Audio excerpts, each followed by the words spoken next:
Have you ever looked at your life and felt a quiet frustration inside you, the feeling that you are capable of much more than the person you are choosing to be right now?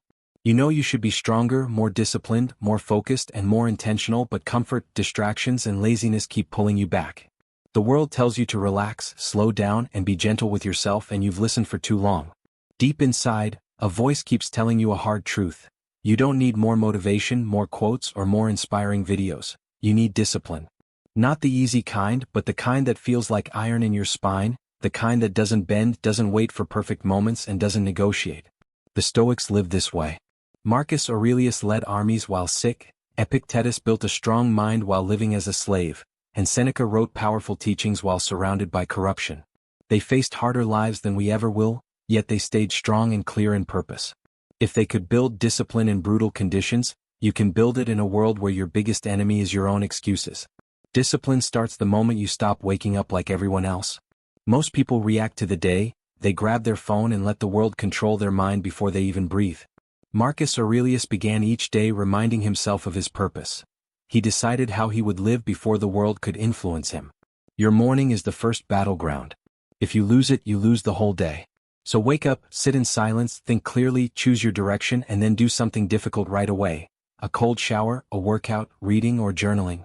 Win the first hour and you win the day. But discipline cannot exist without discomfort.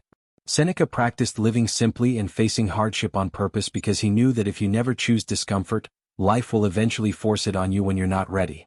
You build discipline by choosing hard things. Waking up early, training when tired, fasting when hungry, and saying no to pleasure when you crave it. Every time you choose discomfort, you strengthen your mind and teach it the most important lesson: I follow my own decisions, not my impulses, and that is how discipline grows. It grows in difficulty, not comfort. The fire becomes stronger when you stop wasting your energy on things you cannot control. Most people lose their discipline not because they are weak but because they focus on the wrong things. They complain about the weather, worry about what others think, stress about results, and get angry at traffic, even though none of these are in their control. Epictetus warned us that some things are under our control and some are not, and focusing on what you cannot control is the beginning of madness. Discipline is energy, and if you waste it on useless things, you will have none left when it matters. When something frustrates you, ask yourself a simple Stoic question. Is this mine to command? If the answer is no, let it go immediately and focus your effort on what you can control, your choices, your actions, your standards. That is your true territory and you must protect it. Discipline also grows in the space between impulse and action, a space the Stoics understood deeply. Most discipline failures happen in a split second. You feel anger and react, feel fear and run, feel laziness and give up. Marcus Aurelius said you have power over your mind, and that power exists in the pause, those 3 quiet seconds where you choose whether to act like your lower self or your best self. If you train that pause, you train the person inside you, and when your impulses stop controlling you, discipline becomes natural. But none of this works if you keep lying to yourself. You cannot build discipline on self-deception. You know when you're being lazy, when you procrastinate, when you break your own promises, and each lie you tell yourself weakens your self-respect. Seneca said the strongest man is the one who has control over himself, and you cannot have that control if you pretend you're doing better than you really are. Honest truth is painful, but that is why it makes you stronger. Discipline grows from that honesty. If this message feels like a wake-up call, good, that's what it's meant to be. Discipline also dies when your life has no purpose. A man without purpose has no direction, and discipline cannot survive without direction. Marcus Aurelius didn't wake up early because it looked impressive. He did it because he had responsibilities, duties, and a mission he was committed to fulfilling. Purpose is what keeps you consistent, because without meaning you will always fall back into comfort.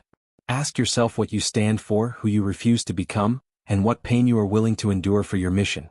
A man with purpose is unstoppable, but a man without purpose collapses under the weight of his own potential. Still, purpose alone isn't enough if your environment is weakening you. Marcus stayed away from corrupt people, Epictetus avoided emotional crowds, and Seneca warned against those who pull your mind into weakness. They understood that your environment shapes your discipline more than motivation ever could. If your room is messy, your mind becomes messy. If your friends are weak, your discipline weakens. If your space is full of distractions, your focus fades. Clean your space, remove distractions, reduce temptations, and fill your environment with reminders of who you want to be, not who you used to be. Your surroundings should feel like a training ground, not a playground. Discipline also grows fastest when you keep your promises, especially the small ones. People think discipline comes from big goals and dramatic changes, but it is actually built in the small, quiet moments. Waking up when you said you would, training when you said you would, working when you said you would. Every promise you keep builds self-respect. Every broken promise destroys it. Epictetus said no man is free unless he is master of himself, and that mastery is built through small victories. Start small and build trust with yourself, and your discipline will grow brick by brick. To strengthen discipline even more, practice the Stoic habit of imagining adversity. This isn't negativity, it's preparation.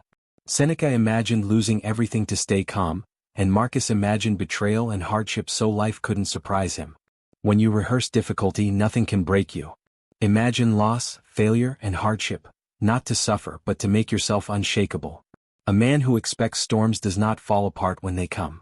Finally, the principle that ties discipline together is memento mori. Remember you will die. Remember that your time is limited and every wasted moment is gone forever. Marcus Aurelius reminded himself of death daily, not to scare himself but to create urgency.